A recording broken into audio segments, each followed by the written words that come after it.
ಭಾನುವಾರ ವೇಮಗಲ್ನಲ್ಲಿ ನಡೆಯಲಿರುವ ಹಿಂದೂ ಸಮಾಜೋತ್ಸವಕ್ಕೆ ಮಾಜಿ ಸಚಿವ ವರ್ತೂರು ಪ್ರಕಾಶ್ ಚಾಲನೆ ನೀಡಿದರು.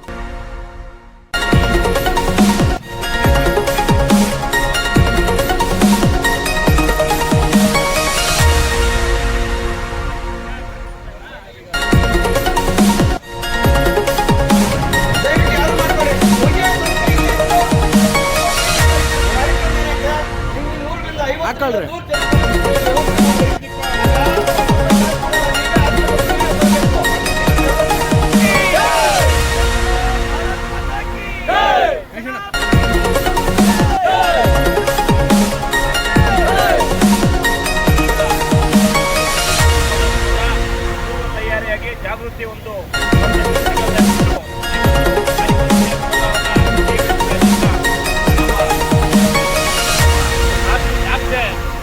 ಇವತ್ತು ಚಾಲನೆ ಕೊಡ್ತದ.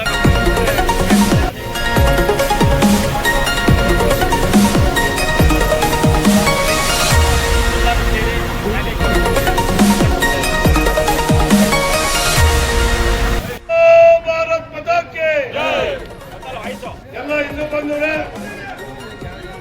ಇವತ್ತು ಒಂದು 2 ಗಂಟೆ ಕಾಲ ದೇಶಕ್ಕಾಗಿ ಹಿಂದೂ ಸಮಾಜಕ್ಕಾಗಿ ಒಂದು ಸ್ವಲ್ಪ ಹೊತ್ತು ಹೋಗಬೇಡಿ. ನಮ್ಮ ಗ್ರಾಮ ಪಂಚಾಯತಿಗಳು ನೋಡ್ಬೇಕು. ನೀವು ನಾಳೆ ಭಾನುವಾರ ದಿವಸ ಇವತ್ತೇನು ನೀವು ಇಲ್ಲಿ ಬಂದಿದ್ದೀರಾ, ಶಿಸ್ತಿನ ಸಿಪಾಯಿಗಳಾಗಿ ಪ್ರತಿ ಊರಿಂದ ಕೂಡ 50 ಜನ ನೀವೆಲ್ಲ ಕೂಡ ಭಾನುವಾರ ಇಲ್ಲಿ ಕರ್ಕೊಂಡು ಬರ್ಬೇಕು. ನಿಮ್ಮಲ್ಲಿ ಕೈ ಮುಗಿದು ಪ್ರಾರ್ಥನೆ ಮಾಡ್ತೇನೆ. ಮತ್ತೊಂದು ವಿಚಾರ, ಇದಕ್ಕಿಂತ ಮುಖ್ಯವಾಗಿ ಕೋಲಾರ ನಗರದಲ್ಲಿ 31ನೇ ತಾರೀಕು ಶನಿವಾರ 25,000 ಹಿಂದೂ ಬಾಂಧವರು ಸಮಾವೇಶ ಆಗ್ತಾರೆ. 25,000 ಹಿಂದೂ ಬಂದು ಸಮಾವೇಶ ಆಗ್ತಕ್ಕಂಥದ್ದು ನಮ್ಮ ಹಿಂದೂ ಶಕ್ತಿಯನ್ನ ಕೋಲಾರ ನಗರದಲ್ಲಿ ಪ್ರದರ್ಶನ ಮಾಡಬೇಕು.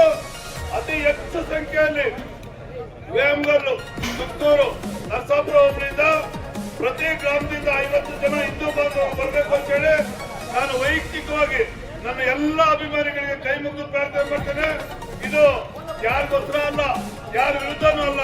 ಈ ಹಿಂದುತ್ವ ಉಳಿಬೇಕು. ಭಾರತ ದೇಶದಲ್ಲಿ ನಾವೆಲ್ಲ ಸಂಘಟನೆ ಆಗ್ಬೇಕು ಅನ್ನೋ ದೃಷ್ಟಿಯಲ್ಲಿ ಮಾಡ್ತಾ ಇರ್ತಕ್ಕಂಥದ್ದು. ಬೇರೆ ಧರ್ಮದವರು ಅನ್ನದ ಮಾತಕ್ಕೆ ಹೋಗ್ಬಾರ್ದು. ನೀವೆಲ್ಲ ಕೂಡ ಒಗ್ಗಟ್ಟಿಂದ ಇವತ್ತು ಹೋಗಿ ಜಾಗೃತಿ ಮೂಡಿಸ್ತಕ್ಕಂಥದ್ದು. ಭಾನುವಾರ ಸಮಾವೇಶ ಇದೆ, ಶನಿವಾರ ಕೋಲಾರದಲ್ಲಿದೆ. 2 ಕಾರ್ಯಕ್ರಮಕ್ಕೆ ತಪ್ಪದೆಲ್ಲ ಕೊಡ್ಬೇಕು ಅಂತ ಹೇಳಿ ತಮ್ಮಲ್ಲಿ ಕೈ ಮುಗಿದು ಪ್ರಾರ್ಥನೆ ಮಾಡಿ, ಪೊಲೀಸ್ ಇಲಾಖೆಯವರು ಕೂಡ ಸಂಪೂರ್ಣವಾಗಿ ಸಹಕಾರ ಕೊಟ್ಟಿದ್ದಾರೆ.